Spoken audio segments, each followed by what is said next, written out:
Basically mimicry ఆర్టిస్ట్గా చాలా బిజీగా ఉన్న టైం మ్యామ్ అది. నేను హ్యాపీగా రోజుకి ఒక 2-3 షోలు చేస్తూ ఉండేవాడిని. చాలా అల్లరల్లరిగా హ్యాపీగా అబ్రాడ్ షోస్ చేస్తూ ఉండాను, అమెరికా షోస్ చేస్తూ ఉన్నాను. బేసికలీ నా మిమిక్రీతో పాటు నేను వెంట్రులాక్విజన్ చేయగలను. అంటే ఆ రేంజ్ ఇండియాలో ఒక వెస్ట్రన్ టైప్ వెంట్రులాక్విజన్ చేసేవాళ్ళు చాలా తక్కువ మంది ఉన్నారు.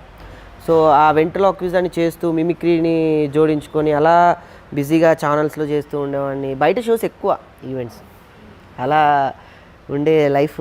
సో ఎట్ ఏ టైం మాకు ఈ జబర్దస్త్ వల్ల ఫేమ్తో పాటు మా అందరికీ కార్లు, ఇల్లులు అన్నీ ఇచ్చి మమ్మల్ని బ్లెస్ చేశారు ఆ దేవుడు. ఇప్పుడు కూడా ఏమన్నా అప్పుడప్పుడు మీ మిమిక్రీకి దానికి ఏమన్నా సాన పడుతూ ఉంటారు? సాన పట్టడం ఏంటి, మా ట్రాకే అది కదా మేడం.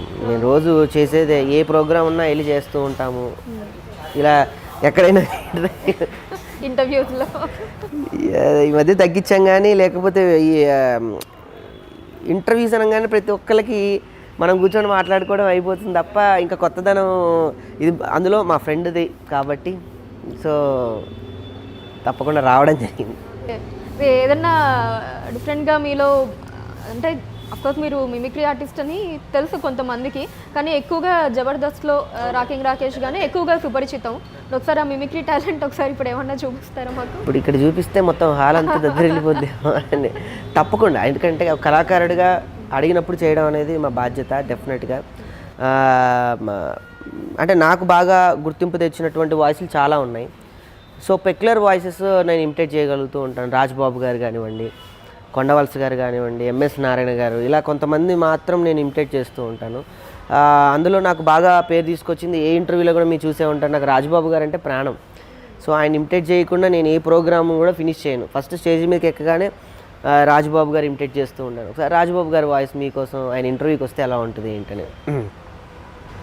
అయ్య బాబోయ్, ఈ రోజు నన్ను ఇంటర్వ్యూకి పిలిచి ఎంతసేపు అయ్యబాబోయ్ నేను కూడా బాగా తెలుసు, మా తూరమ్మతో రావద్దు అంది. నేను మాత్రం ఊరుకుంటానా ఏంటి, ఎంత అందమైన యాంకర్ వచ్చి కూర్చున్నాను. అయ్యబాబోయ్ రాజబాబు గారు. అదే కొండవలస గారు తీసుకుంటే ఎలా ఉండు, ఏటి నాకు తెలియదేటి, నాకెవరేటి నాకు తెలియకపోవటం ఏంటి, చెటాకులో చెడుగుడాడుతున్నా శ్రీకాకుళం పెట్టాడుకున్నాను, అరుంధతి నాకు తెలుసు, ఆ కత్తి తీసి లోపల పెట్టి అయితే ఓకే. ఇలాంటి ఒక పెక్యులర్ వాయిసెస్ ఉంటాయి, అవి కొంతమంది మాత్రం చూజబుల్ చేసుకుంటూ ఉంటారు. సో నా వాయిస్కి నా వాయిస్కి ఏవి మిమిక్రీకి సూటబుల్ అవుతాయో అలాంటి వాయిస్ని చూస్ చేసుకొని బాగా చేస్తుండేవాడిని. సో ఈ జబర్దస్త్ తర్వాత ఈ మిమిక్రీ అనేది వేరు సబ్జెక్ట్, యాక్టింగ్ సబ్జెక్ట్ వేరు. మిమిక్రీ అంటే ఓన్లీ ఇమిటేట్ చేయడం, కానీ మాకు యాక్టింగ్లో ఉన్న ఓనమాల దగ్గర నుంచి జబర్దస్త్లో గెటప్లు వేయడం, దానికి ఒక వాయిస్ పెట్టడం, మా గెటప్ చేంజ్ చేస్తూ ఉంటాడు. నిజంగా తను వండర్ఫుల్ మిమిక్రీ ఆర్టిస్ట్. అంటే తను పూర్తి మిమిక్రీ ఆర్టిస్ట్ కాదు, ఇమిటేటర్ తను.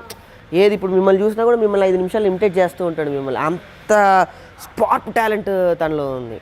ఒక గెటప్ వేస్తే ఆ గెటప్ తగ్గ వాయిస్ చేయడం, నేను అని అనేస్తూ ఒక్కొక్క దానికి ఒక్కొక్క వాయిస్.